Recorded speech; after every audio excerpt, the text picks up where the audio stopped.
गजाननं भूतेरादिसेवितं कपेट्टयम्बुफलचारुभक्षणम् उमासुतं शोकविनाशकारिकं नमामि विघ्नेश्वरपादपङ्कजं। गुरुर्ब्रह्मा गुरुर्विष्णु गुरुर्देवो महेश्वरः गुरुर्साक्षात् परं ब्रह्म तस्मै श्री गुरुवे नमः।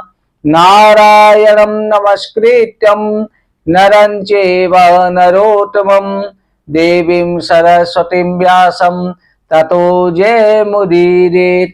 सविद्वारने को छोड़कर आयो तेरे द्वार, श्री वृषभान की लाडली जरा मेरी ओर निहार। कथा प्रारंभ होती है सुनहु वीर हनुमान, राम लखन सिय जानकी सदा करो कल्याण। बुलेंद्रावन बिहारी लाल की जय, हरिवंश महापुराण की जय। भक्तों, श्री सूजी महाराज कहते हैं कि ऋषिवरों, वैशंपायन ऋषि कहने लगे कि हे राजन, भगवान ब्रज में अनेकों प्रकार की लीलाएं करने लगे। भगवान का ब्रज में अनेक तरह से लीला का विस्तार होने लगा। अब तो भगवान जो हैं घुटनों के बल चलने लग गए हैं। घुटनों के बल चलते हुए कभी कभी कन्हैया अपनी परछाई को पकड़ने के लिए दौड़ते हैं। कभी कभी एक दिन एक कौवा आया और कौवा आकर के कन्हैया के हाथ से रोटी का टुकड़ा ले गया। रोटी का टुकड़ा ले गया। उस समय कन्हैया कहने लगे, मैया मैया। तो क्लास से वो बोलते हैं कि कौवा मेरी रोटी का टुकड़ा ले गया है, मैं जाऊंगा, जाके कौवा से लड़ूंगा और रोटी लेके आऊंगा। काग के भाग को का कहिए, हरि हाथ से ले गयो माखन रोटी। कितना भाग्यशाली है काग, जो स्वयं परमात्मा के हाथ से माखन की रोटी का टुकड़ा ले जाता है। एक दिन मैया कह रहे, कन्हैया कह रहे, मैया घुटमन घुटमन चलते हैं, पैजनियां बाजती हैं धीरे धीरे। टुकला से बोलते, मैया ये मुझे चंद्रमा चाहिए। चंद्रमा को देख रहे, मुझे चंद्रमा चाहिए मैया, मुझे चंद्रमा चाहिए। मैया कह रही है, लाला चंद्रमा तो आकाश में, और मैया चंद्रमा आकाश में तो आकाश में से लाके दें। मैया कहने लगी, लाला चंद्रमा जो है ये भी माखन है, देख मैं तुझे माखन दे रही हूं, बात चंद्रमा में तो विष लग जो है। मैया कह रही है, लाला बात चंद्रमा में तो विष है, ये देख तुझे अच्छा सा माखन दे रही हूं। कन्हैया ने माखन लिया, कह रही मैया बात चंद्रमा में विष क्यों है।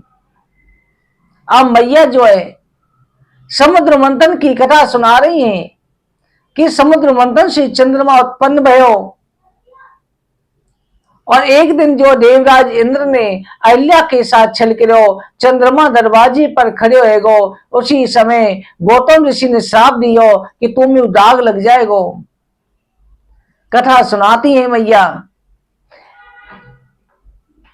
मैया कह रही है कि लाला जगत में जो क्षीर सागर से जो मंथन भयो, वह क्षीर सागर में नारायण भगवान शयन करें। कन्हैया कह रहे, मैया मैं ही तो नारायण हूं। मैया हंसने लग गई कि लाला तू बड़ो नारायण बने, पर मैया मैं ही तो लक्ष्मीपति हूं, मैं ही नारायण हूं, मेरी पूजा करो। कन्हैया बचपन से कहने लग गई कि मेरी पूजा करो, परंतु कोई भी समझ नहीं पाता। इसी तरह से परमात्मा हमारे हृदय में बसते हैं, परंतु हम समझ नहीं पाते। इस तरह से कन्हैया जो है प्रसन्न होकर के पैरों में घुंघरू बंधे थे, उनकी ध्वनि से बजते हुए देखे प्रसन्न होते हैं। ब्रिज की आंगन में किलकारी बढ़ते हुए कन्हैया डोलते हैं। दूध दही के कीचड़ में फंस जाते हैं। कभी कन्हैया मटकी फोड़ दे में, और मटकी फोड़ने पर जो दूध दही फैले है, बा में आराम से खा में, लोट पोटों में, बई में नाले में, ये पूरे शरीर पर लपेट लेते हैं। बंदर आमे तो बंदरन को बुलाए के और कन्हैया माखन खिलावे हैं, कन्हैया को भाव रहवे है कि इन्होंने मेरी राम अवतार में बहुत सहायता करी, अब मैं इनको माखन अवश्य खिलाऊंगा। कभी कभी अपरिचित को अपना समझकर उसके पीछे चले जाते हैं। कोई जा रहा है, कन्हैया पीछे पीछे चले जाते हैं। मैया यशोदा खेल में लगे हुए बच्चे को दूध पिलाकर कन्हैया के मुख कमल को देख करके बड़ी प्रसन्न होती है। कभी कभी बछड़ों को खोल देते हैं, बछड़ों की पूंछ से लटक जाते हैं। कभी हाथ में तलवार उठाने लगते हैं, कभी जलती अग्नि की ओर चलते हैं, कभी कभी कुएं में जाकर के झांकने लगते हैं। मैया यशोदा दौड़ दौड़ करके इन्हें बचाया करती हैं, बार बार बचाती हैं। यशोदा मैया उनकी कीड़ाओं में अपूर्व रस का अनुभव करती हैं। कुछ समय के बाद दोनों भैया खड़े होकर के चलने लग गए। एक दिन कन्हैया शीशे में अपना प्रतिबिंब देख करके डर गए। मैया मैया मैया मैया दौड़ करके आई, लाला क्या बात है? कन्हैया कह रहे हैं, मैया ये सामने जो है 200 बालक मोह देख के चिढ़ाए रहे हो है, ये मेरी माखन रोटी को ले ले वो। मैया हंसने लग जाती हैं। आप देवता भी अचंभित हो जाते हैं कि जिनके डर से समय चक्र चलता है, वायु भी जिनके भय से चलती है, काल मृत्यु भी जिनसे डरता है, वो परमात्मा अपनी परछाई को देख करके डर जाते हैं, रोने लग जाते हैं। मैया यशोदा उनकी लीलाओं का अपूर्व आनंद उठाती हैं। ब्रज गोपिकाएं किसी ना किसी बहाने से नंद जी के आंगन में आ जाती हैं। यशोदा मैया के पास आकर के लाला के दर्शन करती हैं। अपूर्व आनंद का अनुभव होता है। इस प्रकार से कन्हैया अनेक प्रकार की ब्रज लीलाएं कर रहे हैं। एक दिन कन्हैया ग्वाल वालों के साथ खेल रहे थे। अब कन्हैया तो छोटे हैं, दाऊ जी बड़े हैं और ग्वाल वाल बड़े हैं। सभी खेल रहे हैं। श्री रामा, मनसुखा, मधुमंगल सभी खेलने लग रहे हैं। अब कन्हैया कह रहे हैं कि भैया मोकू खिला लो। सब बोले, लाला तू काम बिगाड़ है, तो खेलवा आवे ना है, अभी तू चले और चलत में गिर पड़े, सही प्रकार से चलो ना पावे, हमारे संग कैसे खेलेगो? अब तो कन्हैया एक जगह बैठ गए। अब बैठ करके कन्हैया सोच रहे हैं कछु ना कछु करना चाहिए। अब कन्हैया ने कहा करो। कन्हैया कभी तो बछड़ों के पास जाते हैं, बछड़ों की पूंछ से लटक जाते हैं, परंतु गाय बड़े प्रेम से कन्हैया को चाटने लग जाती हैं, प्यार करने लग जाती हैं। बड़े भाग्य थे, कई हजार वर्ष तपस्या करी जब गाय बनने का सौभाग्य प्राप्त हुआ था। कन्हैया की बाल लीलाओं में सहयोग करने के लिए बड़े बड़े ऋषि मुनि गाय बनकर के आए थे। तभी तो कहते हैं कि ब्रज की महिमा अनंत है। बड़े बड़े देवता ऋषि मुनि भी ब्रज में दर्शन जन्म लेने को करते हैं। कन्हैया बैठे हुए कह रहे, मधुमंगल भैया, श्री रामा भैया, दाऊ भैया मोर खिला लो, पर कोई नहीं खिला रहे। तब कन्हैया ने क्या करो? कन्हैया ने ब्रज की रज्जी को लेकर के एक लड्डू सो बनायो और लड्डू से बना के कह रहे हैं, दाऊ भैया लड्डू ले गो।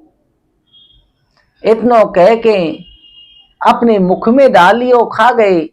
आज ब्रज भूमि धन्य हो गई है कि भगवान ने किसी भी रज का कभी भी भोग नहीं लगाया। ये ब्रज की रज जो है ये मिट्टी नहीं है, ये प्रसादी है। भैया जाको भोग स्वयं नारायण ने लगा लियो तो वो तो प्रसाद ही बन जावे है, वो मिट्टी कहाँ रहे है। ये हम नास्तिक हैं जो समझे ये ब्रज की रज मिट्टी है। आपने कभी सुना है किसी ग्रंथों में कि किसी भी अवतार में भगवान ने मिट्टी खाई? नहीं खाई। केवल कृष्ण अवतार में ब्रज रज की मिट्टी खाई है। ये ब्रज रज भगवान ने भोग लगाई है, ये प्रसाद ही है, भगवान का भोग है। हम बड़े भाग्यशाली हैं जो इस ब्रज रज पे, इसमें लोट पोटों में ये ब्रज रज हमारे मस्तक पे लगे। बड़ा ही भाग्य है हमारा।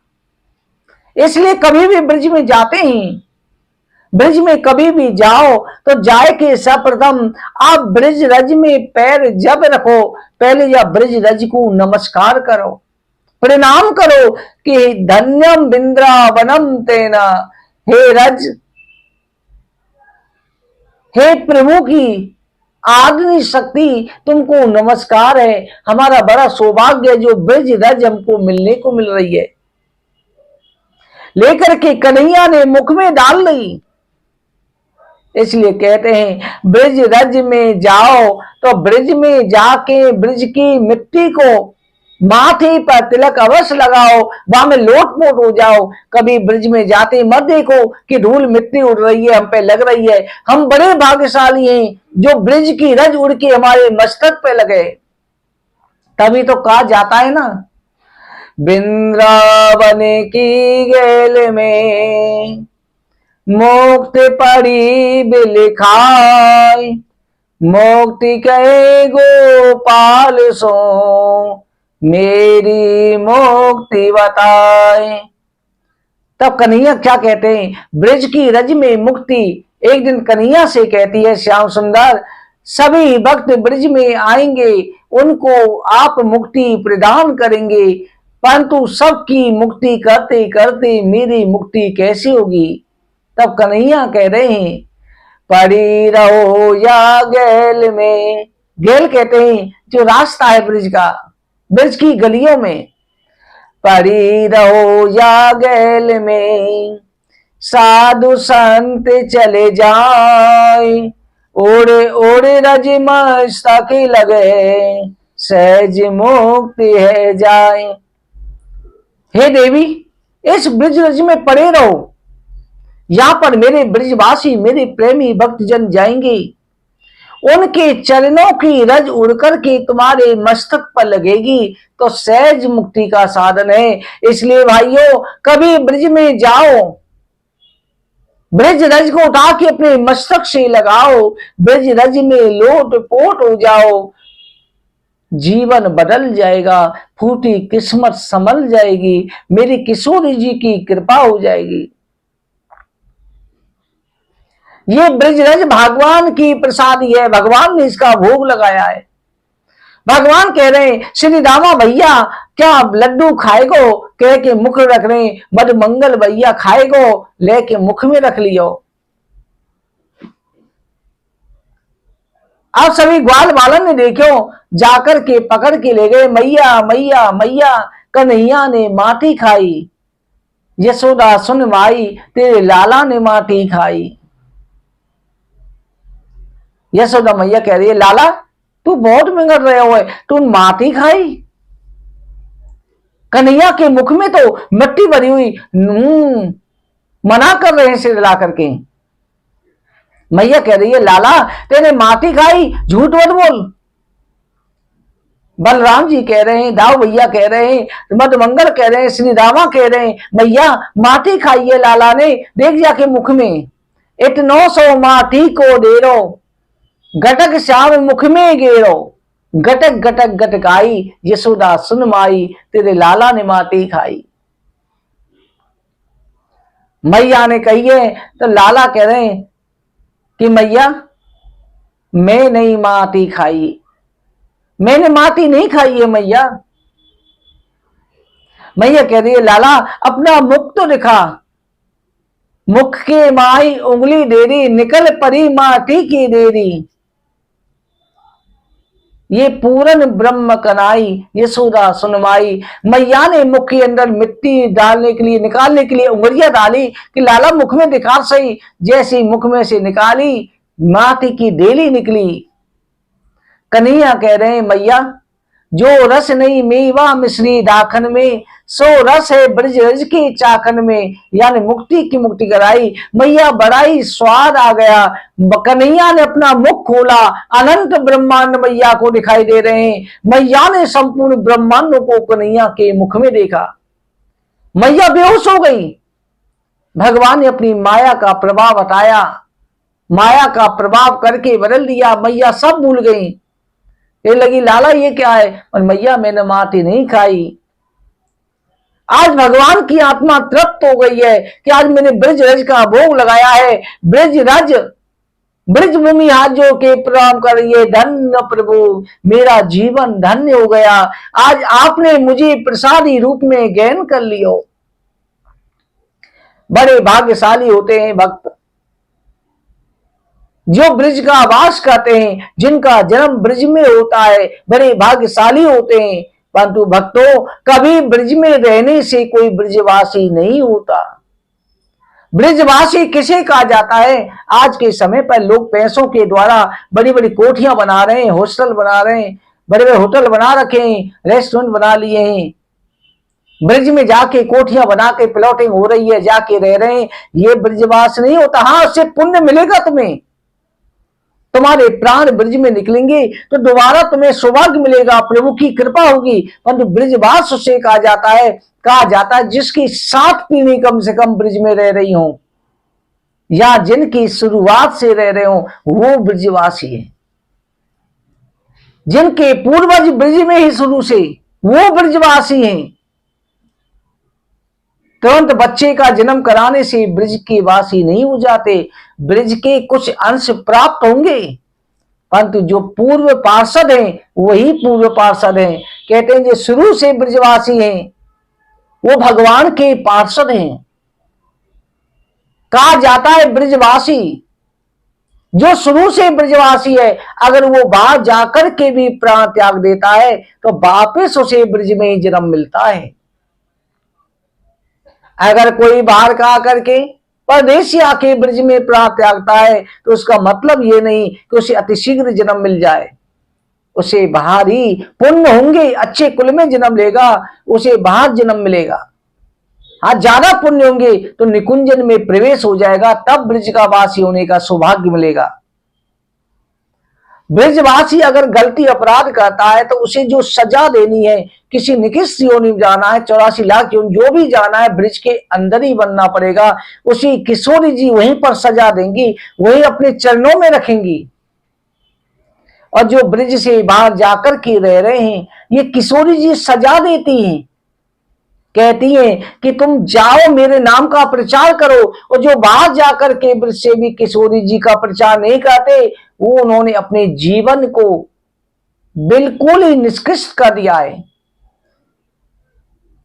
उनका जीवन बेकार हो जाता है। अगर ब्रज से बाहर जाके ब्रजवासी रह रहा है, किशोरी जी का गुणगान कर रहा है, धर्म का रास्ता दिखा रहा है, तो किशोरी जी कहती हैं तुम्हारी सजा यह है कि तुम जाकर के मेरा गुणगान करो और भक्तों का भी उद्धार करो, संसार में मेरी संतानों का उद्धार करो।